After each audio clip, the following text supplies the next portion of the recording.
the chapter Karma Sannyasa Yoga, that is the 5th chapter. We have completed up to Shloka number 23.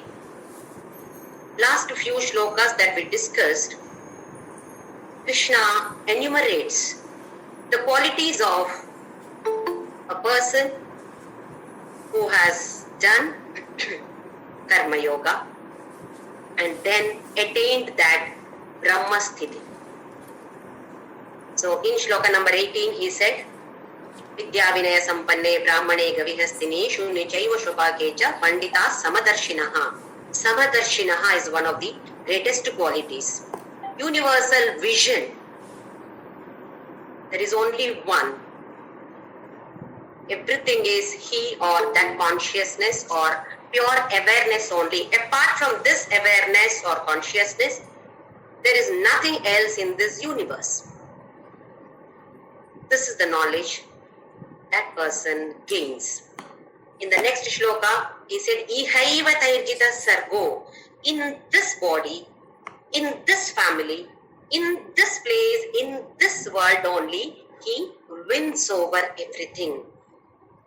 What we have a notion is moksha, mukti is after death. That is wrong concept. We attain moksha or mukti here itself, here and now itself, in this body itself. It is possible. That is samye sthitam manaha, samana, equipoised. Manas should be equipoised. Then it is possible. In shloka number 20, he said, Na prahrishe priyam prapya nodvijet prapya cha priyam sthira buddhira sammudho brahmavid brahmani sthitaha.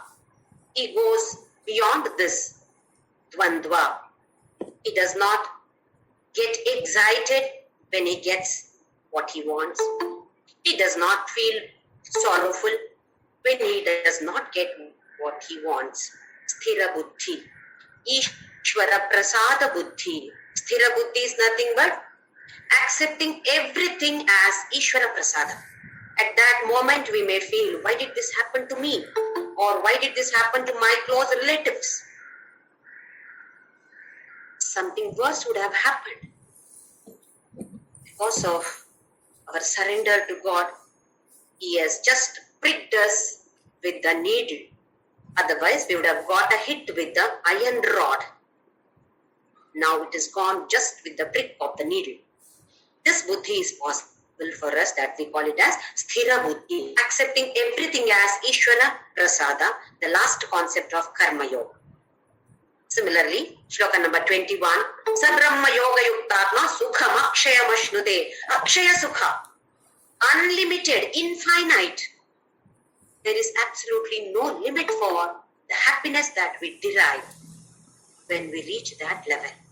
Now also we derive happiness whenever desires are fulfilled.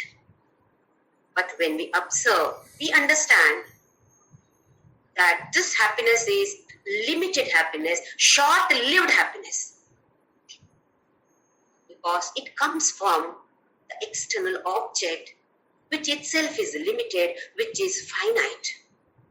So from a finite object, we can get only finite happiness, limited happiness. We can definitely not get unlimited happiness.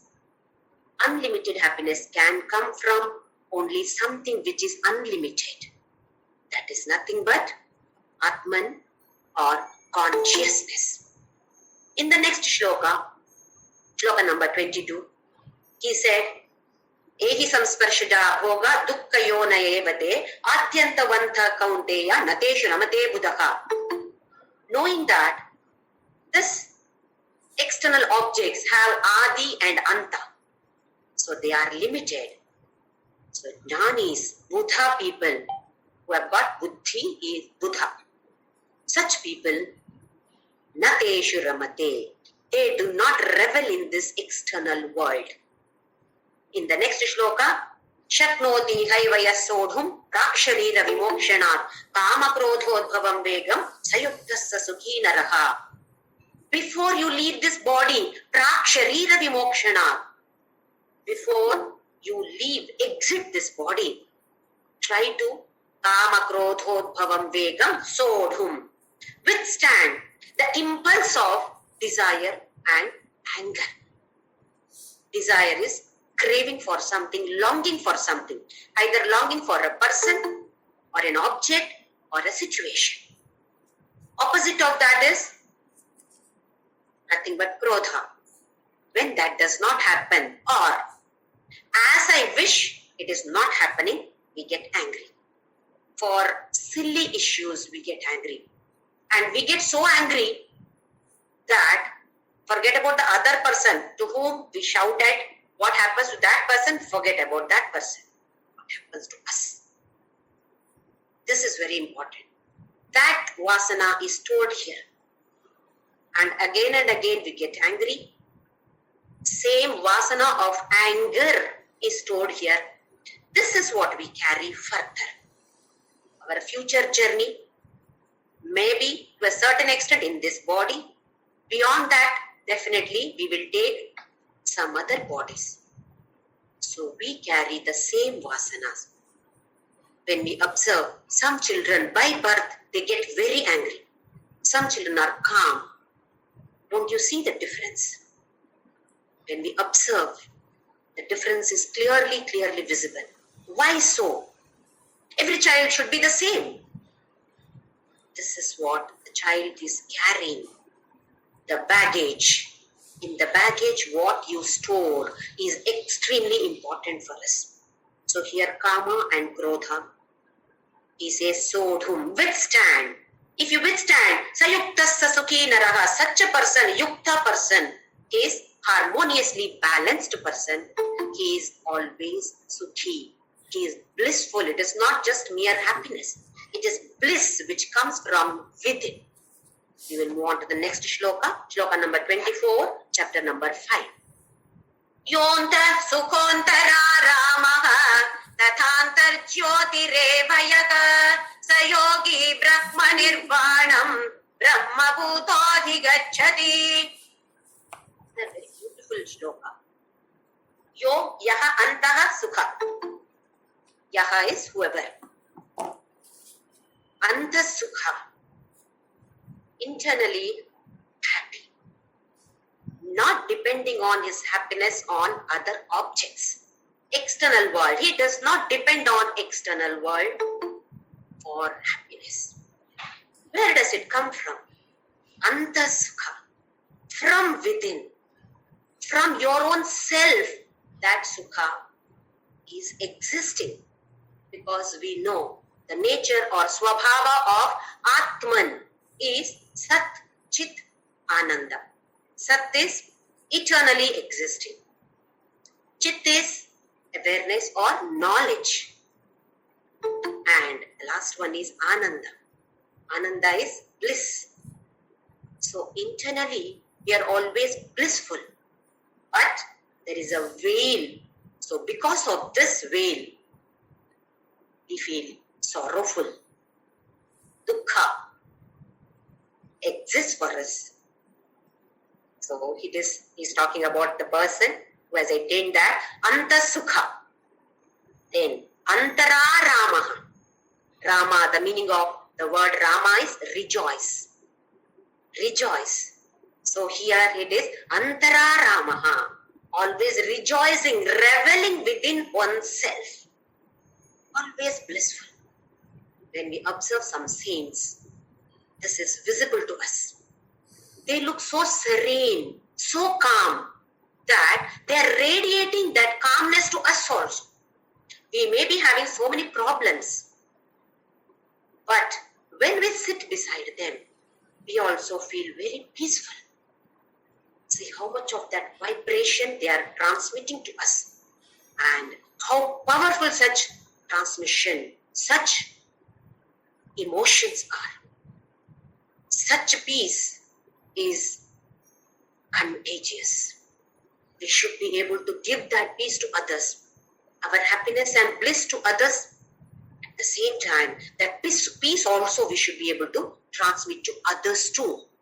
So, Anta Sukhaha, Antara Ramaha, and the next one is extremely beautiful. Tathantar Jyoti Revayaka, Antar Jyoti. Not the external Jyoti. Jyoti is light.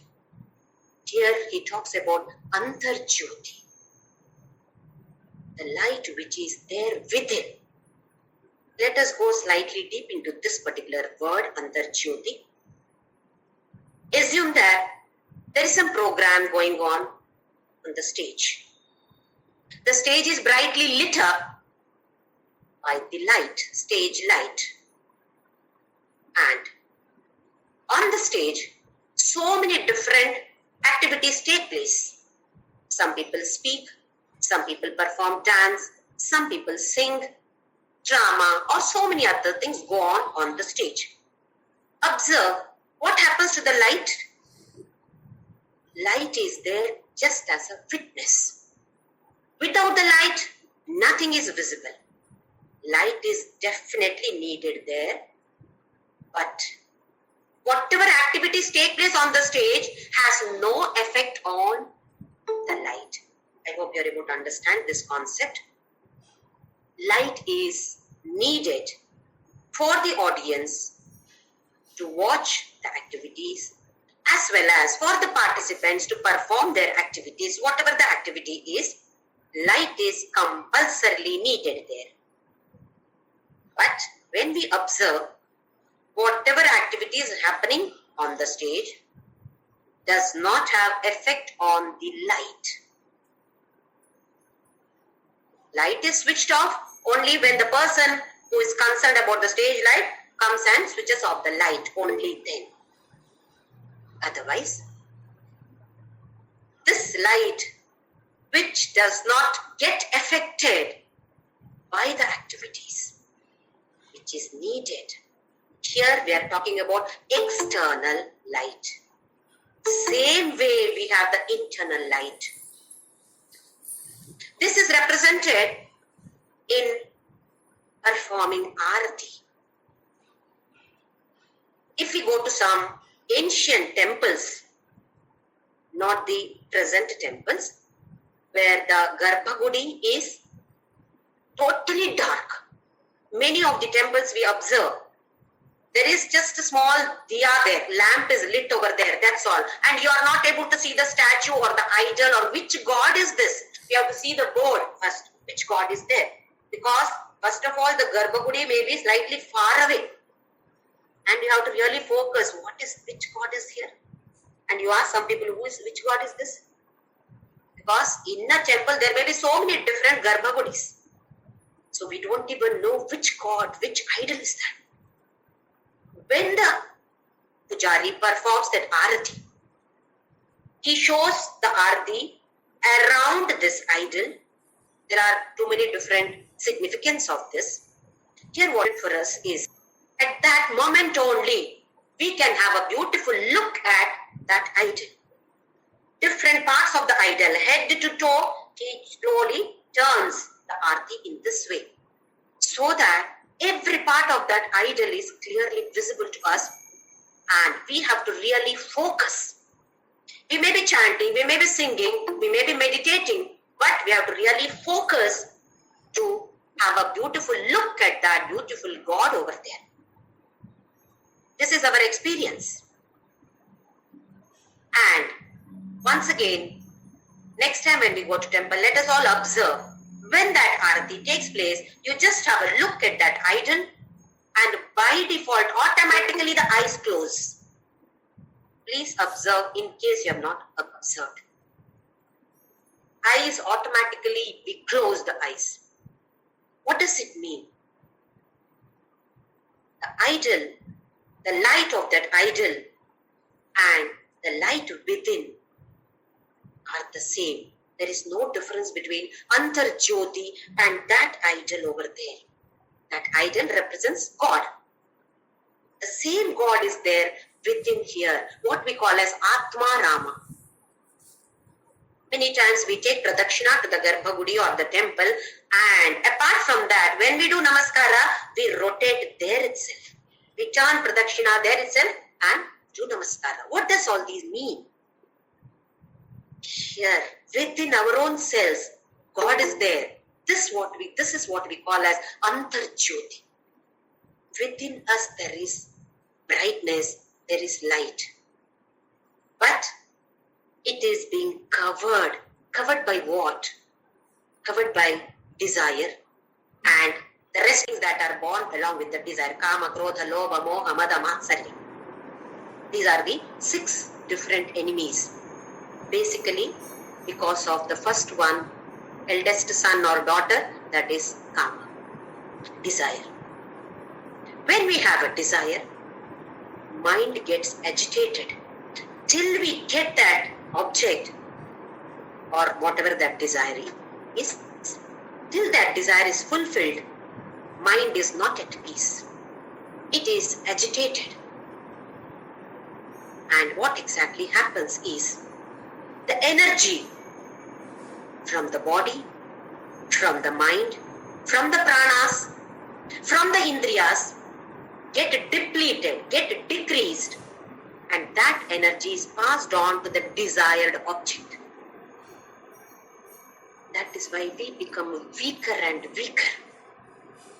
And the veil around that light becomes thicker and thicker, or the light is feeble. Light is as bright as ever. The brightness of the light does not change, please understand this. But it is like keeping a bed sheet between us and that light. Light is bright. But because of this desire, mind is agitated and it affects the total body. The BMI equipment gets affected by that. And the energy is getting depleted. And that energy we are passing on to the object of our desire.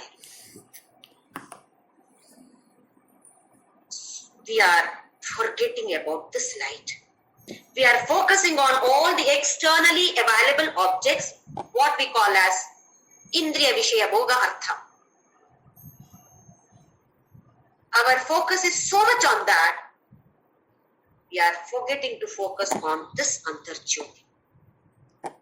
All the jnanis, they focus on this Antarjyoti only, and they derive immense strength from this. Whereas we are losing that strength. There is infinite strength within us.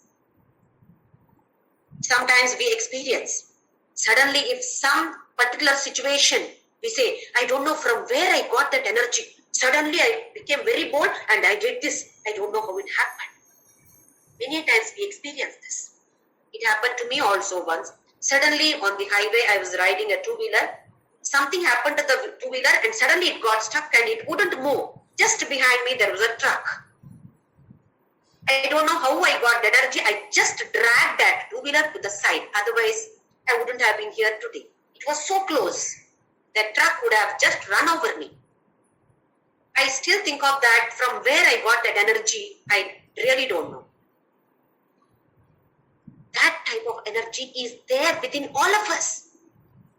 Omnipotent we are. That is why Shankaracharya said, Aham Brahmasmi. Brahma is omnipotent. Same way we are also omnipotent. But because of this, one is desire, and the second culprit is dependent on so many external things. It may be people, maybe object, maybe situations. We are dependent on so many things. Our family people, my friends, my bank balance, my money, my property, my image. What is Jyoti? What will they think of Jyoti if I do like this? No way. How much of dependency is there on all these things? All such things deplete our energy. That is why we are not able to feel that omnipotence. In Brihadaranyaka Upanishad, there is a beautiful dialogue between Yajnavalkya and Rajarshi Janaka. This is the greatest Upanishad, volume wise, it is the biggest one. That is why Brihat Aranyaka Upanishad. Mainly dialogues with the Yajnavalkya, and it may be either with Gargi or Maitreyi or Gautama Muni or Yajnavalkya Muni, different concepts, but mainly based on soul, Atman. There, Janaka was given a boon by Yajnavalkya because he was so pleased with the knowledge that Janaka had rather. He had told him, ask for a boon. So Janaka had asked one lovely boon. Whenever I get a doubt, I should be able to clear it from you. You must be clarifying my doubts, whatever, however silly that doubt may be. See the boon that he has asked. What would we have asked? Give wealth to me. Let my children get married. Let them have good children. Let me have so many grandchildren. This is the boon that we would have asked. Ignorant people like us ask for such boons only. But Rajarshi Janaka was not like this knowledgeable person, but he wanted to still have more and more knowledge. So he asked Yajnavalkya some questions. The question was, it is basically only one question. He went further with the same question. What is that light which helps the man to perform all actions? A man performs all actions. Based on which light does he perform? Yajnavalkya smiled and said, it is the light of the sun. Okay, sun. But when sun is not there, in the night you don't see sun. Then he said, moonlight. Okay, moonlight. What about new moon day? Amavasya. There is no moon, no sun, no moon. Then Yajnavalkya answered, fire, Agni. Light of fire. You get light from that. Man performs all his actions. Okay. If fire also is not there, so in the shloka it goes again and again, sun is not there, moon is not there, fire is not there. Like this every time he keeps on repeating that. Okay, fire is not there. Then Yajnavalkya says, sound. You call, talk. The other person knows you are here. So based on this sound becomes a light here. Okay, Janaka accepted that. Then he said, okay, all these are not there. Neither sun, nor moon, nor fire, nor sound too. Then Yajnavalkya smiled and said, it is the light which is there within your own self. The light of your consciousness. Light of that pure awareness. With this, the person does all his actions. Let us just observe this now. Assume that there is no light, we are in the pitch dark. Do we need another light to know that I am here? Do we need external light to know that I am sitting here? How do we know? There is no external light. How do we know this? There must be some light. Without this, we wouldn't have been able to read our thoughts. See this beautiful Antar-Jyoti. With the help of this particular Jyoti, we are able to read our thoughts. Otherwise, how do we read our thoughts? External books we can read through our external eyes. But what about the thoughts? How do we read the thoughts? Such a beautiful Antar-Jyoti this is. I hope it sounds very silly actually. What is that? Read my thought. Isn't it? Please analyze this. There must be something bright over here. Otherwise, I will not be able to read my thought. And we say, I got the thought. A thought came to me. Don't we say this? A thought came to me. I got this thought. From where? From the house is it coming? From where is it coming? If I am getting a thought, from where am I getting? If it is coming from somewhere, from where is it coming? It must be coming from somewhere. From where? It comes from this light of the consciousness. Then the question arises, is the light of the consciousness and the consciousness different from each other? It is like questioning, sun and sunlight, are they different? If sun is there, sunlight is definitely there. It is not. Sunlight is not different from sun. They both are together, what we call as Shiva and Shakti. That is why we say Shiva and Shakti are not different. Shiva Shakti Ayukto. First shloka of Saundarya Lahari. Together. Sun and sunlight are always together, same way. Consciousness, Atma and light, Antar Jyoti, are together. And each one of us is that consciousness, or there is a spark of that divine light in us, which wants to merge with that cosmic divine light. It wants to merge, but unfortunately, because of our ignorance, it is not able to merge. This is what we call as moksha or mukti. The Antar Jyoti should get merged with the cosmic divine light, which is available everywhere. How do we do this? That is why Krishna is explaining Bhagavadgita, the concepts of Karma Yoga, Bhakti Yoga, Dhyana Yoga. Dhyana Yoga is nothing more than it is Karma Yoga itself. Slightly go further, Karma Yoga, Dhyana Yoga. So they are all not different paths. Now, what we have to understand here is, within me, within everybody, there is this Antar Jyoti. This Jyoti has to be merged with the cosmic Jyoti. This is our aim. How do I do this? So here he says, such a person who has got this Antar Jyoti, not that God means he has realized that yes, this is the one that I have to focus on.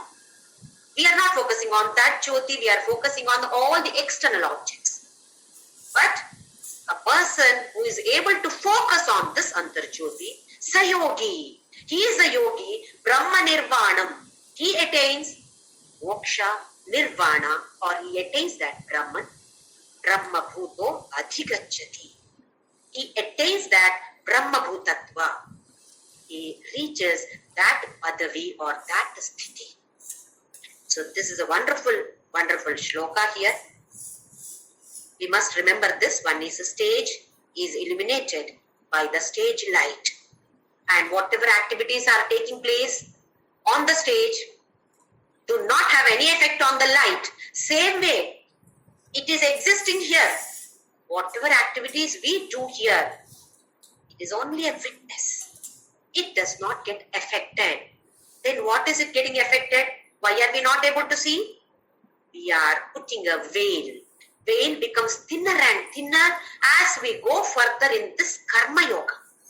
As we keep on performing Karma Yoga, that is, performing every action, Niswartheva, selfless, Yajna Manobhava, the veil becomes thinner and thinner. Selfish activities make the veil thinner and thinner like a thick bedsheet, thick blanket. Light is not at all visible. So this concept all of us must remember. Whenever we perform Arati, this also we should remember. What am I doing here? Let us not do Arati mechanically. When we perform Arati, let us think of this particular concept. Yes, there is a Jyoti in that God, maybe idol or photograph or whatever it is. There is a universal cosmic divine light over there. Similarly, there is a spark of light within me. Just like sun ray is not different from sun, this spark also is not different from that cosmic light. They are all same. That is why we say Aham Brahmasmi. This spark of light is the same as that divine light, cosmic light. But I am yet to get to experience this. This is our aim, to experience that I am the same as this cosmic light. When we reach that, Sayogi, Brahma Nirvana, he is a yogi who attains this Nirvana, who reaches this level of Brahma Bhuta. So let us move on to the next shloka, shloka number 25. Labhante Brahma Nirvanam Rishaya Kshina Kalmashaha Chinnadvaidha Yatatmanaha Sarva Bhuta Hite Rataha. Labhante Brahma Nirvanam Rishaya Kshina Kalmashaha. Kalmasha is impurity. That becomes kshina, weak. All the impurities are becoming weaker and weaker and weaker. How? By performing karma yoga. We become purer, purer, purer. Every action we perform with the yajna concept, with the selfless motive, then we become purer and purer. Kshina kalmashaha. All the impurities becoming weaker and weaker. Veil becomes thinner and thinner and thinner. Then labhante Brahma Nirvanam. Once that veil is removed, then such people, they attain Brahma Nirvanam. Then Chinnadvaidha. Again this Dvandva or Dvaidha. That is dualities.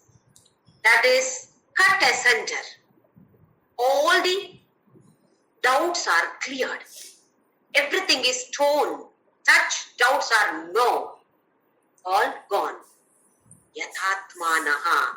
One, how does it happen? One has to strive hard with the determination. Yes, I will do this. I will do this. Oh, I did not remember at all this yajna concept now. I performed some action. I cooked. Oh, I didn't even think of God. I thought it is for myself. For my taste bud. This is selfish activity. Okay? I forgot. Forgive me, God. Next time I will do it. So, yatatmanaha. Continuously keep trying, striving hard with the determined mind. Yatatmanaha. And the next one is sarva bhuta hite rataha. Should be aspiring for the welfare of the world. Not only for my welfare. Generally, we do for my welfare. What do you mean by my welfare? We call this as my family, my children, my husband. I am doing this for my children. Why? When our children have some unpleasant situation, more than them, we suffer. So finally, if you observe, it is selfish. I do not want to suffer. I do not want to have any unpleasant situation, sorrow situation, dukkha situation. No. That is why I am praying. Whenever we talk to the parents, they say, anything happens to me, it's okay. But my children should live happily. Why? This also is selfish. If they are happy, I am happy. If they are not happy, I am not happy. So finally, it boils down to my happiness. Not them. We are not worried about their happiness. We are worried about our own happiness. Isn't this selfish? So here he says, Sarva Bhuta, not your hita. Sarva Bhuta hite rataha. That is why we say, Loka samasta sukhino bhavantu. In that Loka, I am also there. So if I pray for everybody, I am also involved in it. Definitely good will happen to me too. And when we pray for others, the benefit on us is more than when we pray for our own selves or our own limited family. So let us learn to pray for everybody for the sake of world peace or what we call as Loka Kalyana. In that Loka Kalyana, I am also there. So my Kalyana also will take place. Kalyana does not mean marriage. Good, develop materialistically as well as spiritually. So such a person, what are the qualities? One is Chinnadvaidha, no doubts at all. Yathatmanaha, always striving hard. Is it difficult? Yes. It is not that easy. It is difficult. But it is not impossible. Definitely it is possible. So let me try. That determined mind, one should struggle, should strive. Then Sarva Bhuta hite rataha. This is another required quality in us. If you want to reach this Labhante Brahma Nirvanam, if you want to reach that, that is Rishaya Kshina Kalmasha. If you want our veil to become thinner and thinner and we to become purer and purer, This is compulsory. Sarva bhuta hite rataha. Let everybody be happy. Loka samasta sukhino bhavantu. One of the saints in one of Swamiji's, in his discourse, he was telling, there are some people who pray, Loka samasta sukhino bhavantu. In that they add, except my neighbor, because I don't like him. Except my neighbor, let everybody be happy. Again, such things let us not encourage. Not encouraging the others, our own selves. We have to discourage. No, it cannot happen like this. Sarva bhuta hitera. Krishna has told that Sarva bhuta hitera. Be engaged in the development of the world or people, or not necessarily only people. Sarva bhuta includes all animals, all plants, all objects in this world. So this is the quality that we have to develop if we want to become purer and purer. So Krishna gives beautifully different qualities. Now the next one, shloka number 26. This is actually the last shloka of this particular sannyasa yoga. The next two shlokas, introduction to dhyana yoga. So let us see shloka number 26, chapter number 5. Kama krodha viyuktanam yatinam yatachetasam abhito brahma nirvanam vartate viditatmanam. Again and again, Krishna stresses on these points. Good pointers for all of us.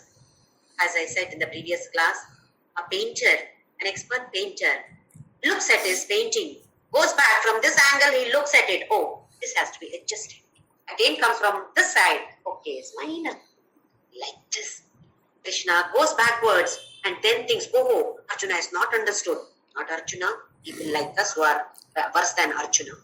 For our sake, oh, these might not have understood properly. Let me once again stress on these points. So he says, Kama Krodha Viyuktanam. Again and again, Kama and Krodha. Along with that, the others are also there. But this is basically about Kama and Krodha. Viyuktana, the one who is free from Kama and Krodha. Yatina, again, who is a yati? Who strives. He becomes an ascetic. Such a person, after severe striving, becomes a yati, ascetic. Then, yata chetasam, he has controlled his mind. What is happening to us? We are the slaves of the mind. Whatever the mind says, we obey, we follow. That is why we are in this world of sukha and dukkha. If we control the mind, then the world is within us. So here, yata chetasam, the one who has controlled his mind, is yata chetasam. Chetasam. Chetas is our mind. Abhita. Abhito is abhitaha. Abhita is from all corners. From this side, from that side, everything, everywhere, from every corner. Abhita means from all sides, all corners. Brahma Nirvanam. He attains Brahma Nirvana from every corner. Rigveda says, Ano Bhadra Kratavo Yantu Vishwataha. Let noble thoughts from all corners of the world, from the universe, from everywhere. Ano Bhadraha Kratavo Yantu Vishwataha. From all corners of this universe, let holy thoughts only come to me. Abhita, similarly, from all corners, he attains Brahma Nirvana. Vartate Viditatmana. That is, he is always, he is a realized person, he is engaged in his own Atma. So with this, Krishna concludes here with the last qualities of such a person who has attained that jnana. Please understand that that person has attained Brahma Nirvana. How? By doing karma yoga. You need not renounce any actions. Karma sannyasa is not necessary. You need not renounce any actions, Arjuna. Perform all your actions. Your duty. Niyatam kur karmatvam. Whatever is according to the dharma, whatever is attained, you are supposed to do, those actions, perform them with the yajna manobhava. Don't perform for the sake of your own self. Do it for, I either for Paramatman or for the sake of the world. Sarvabhuta hite ratha. So some of the qualities he has enumerated. Let us try to focus on those qualities, how to attain, that we know. Now let us move on to the next shloka, two shlokas, 27 and 28. These are the introduction shlokas for Jnana Yoga. Nothing but the inward journey. Till now, external journey was going on. Now Krishna takes us through this inward journey. Let us see what he says. Sparshan kritva bahirbahyam chakshushchaivantare bhruvogo pranapano samo kritva nasabhyantara charino. Sparshan kritva bahirbahyam. Sparsha, bahya, bahya sparsha. Contacts with the external world. Bahikritva, keep them there. When we go for some trips, we need different items. We have to pack in the bag what we need there for the journey, as well as when we reach the destination, what is needed, those items we have to pack. But where are we going now? Where are we traveling to? This is inward journey. External objects are not needed at all. No external objects. Nothing is needed. So he says, Bahya sparsha, external contact with those objects. Bahikritva, keep them all aside. Don't focus on any of this. Keep them aside. Outside means don't focus on them. Now, just to give an example, how we focus on this. Assume that you are standing on the beach, seashore. You are standing on the sand where water is not reached. Water does not reach that place. You are simply standing away from water.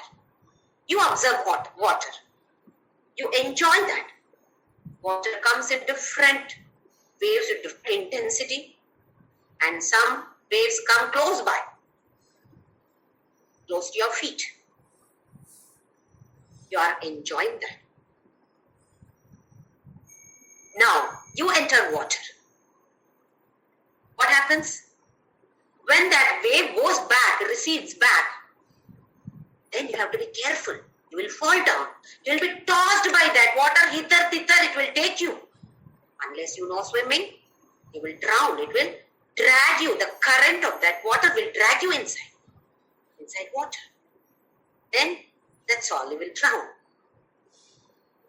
As far as there, you are outside, not touching that water, everything is fine. You enjoy that. Oh, big wave, small wave, oh, nice bubbles. You pass such comments and enjoy all those. The moment you reach that water, you go deeper and deeper. More careful we should be. Exactly the same way. These are all external objects. Look at them, enjoy them. The moment you come in contact with them, we have to be extremely alert about it. Otherwise, it will toss us. It will toss us up and down. Sukha, dukkha. Oh. That is why he says here, in this inward journey, you don't need any of these external objects. So don't focus on them. Keep them all away, outside. Then, chakshushchaivantare bhruvogo. Chakshu is eyes.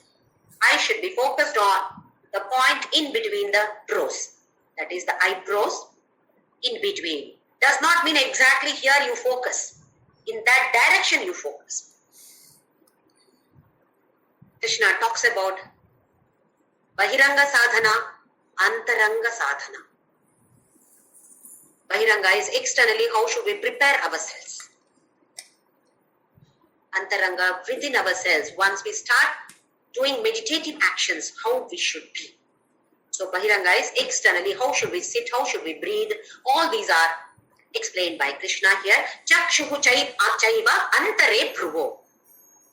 Close your eyes. Externally you must close the eyes, but internally focusing on in between, that is what we call as Ajna Chakra, where we keep our bindi.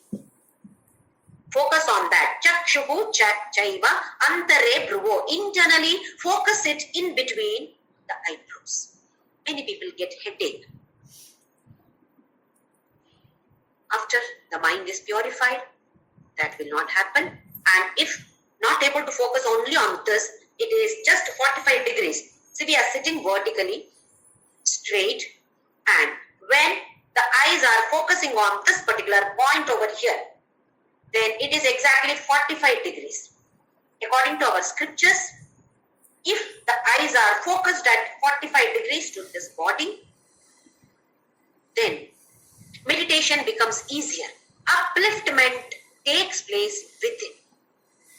That is why they say you look at either this point or this point. This point is 45 degrees here, this point is upwards 45 degrees. So that is why Krishna says, focus on this. Does not mean exactly just point over here only. Then it is difficult, you get headache. Just in this way, let us focus. It may be farther, but in that direction, we must focus. Then, pranapanau samau krutva nasabhyantara charinau. Prana, apana. Prana is inhale, apana is exhale. Nasabhyantara charinau. That is nasabhi antara. Within these nostrils, air passes. Charina is movement of this air. To this prana and apana, samo krutva. That is controlling prana and apana. There are different types of pranayamas. Whatever is convenient, whatever is comfortable to one, that must be performed. Now, this is externally what we are doing. Why is this pranayama encouraged? By performing pranayama, physiological functions can be controlled to a certain extent. And breathing and mind are interconnected, interrelated. How do we know? When we take deep breaths, mind becomes calm. When we are angry, when we are anxious, tension, like this, breathing becomes faster. When the mind is agitated, breathing also is not in our control, that also is faster.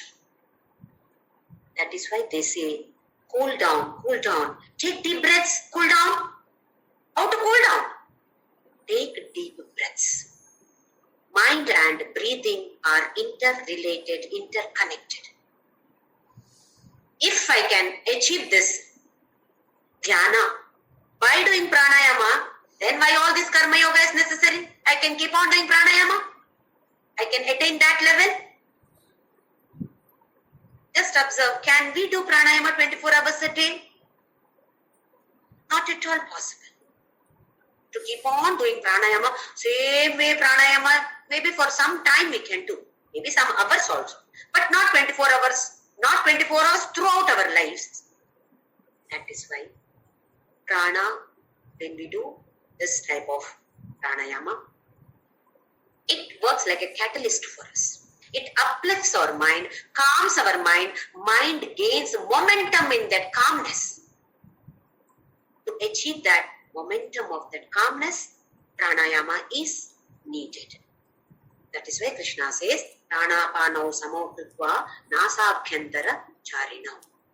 Next shloka, shloka number 28. Yatendriya mano buddhi munirmoksha parayanaha vigatecha bhaya krodho yasada mukta eva saga. Previous shloka was the external bahiranga sadhana. How should we sit? What should be done before you start that? Meditative actions. Please understand that we cannot do meditation. We simply use the word I am doing meditation. Meditation we cannot do. We can do only meditative actions. Meditation has to happen by itself. We are not doing meditation. Here, antaranga sadhana. Yatendriya manobuddhihi munir mokshaparayanaha. Indriya, manas, buddhi, all these should be under the control. Unless all these are controlled, meditation cannot happen. Mokshaparayana. Why am I doing with this meditation? This should happen to my children. This should happen. Again, it is desire. It is not meditation. Mokshaparayana. Our aim should be to reach this level. Vigatecha bhayakrodha. Again and again, Krishna stresses on this point. Free from icha, bhaya, krodha. Icha and krodha he has stressed many times. Now he has added bhaya also. Wherever there is icha, there is bhaya and krodha for sure, 100% guarantee. This should happen like this. What will I do if it does not happen like this? Bhaya. When it doesn't happen as I wish, krodha. Obviously all the rest follow.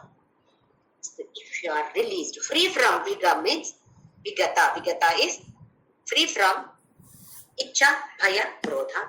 Yes, sada, mukta eva saka. Such a person need not take sannyasa, need not go to Himalayas. He can be here only. Control these. Mukta eva saka. He is always liberated. So liberation does not mean we have to wear ochre clothes, go to Himalayas, leave our family. No. This is a very good pointer for all of us who are grihasthashramis. We need not leave the family.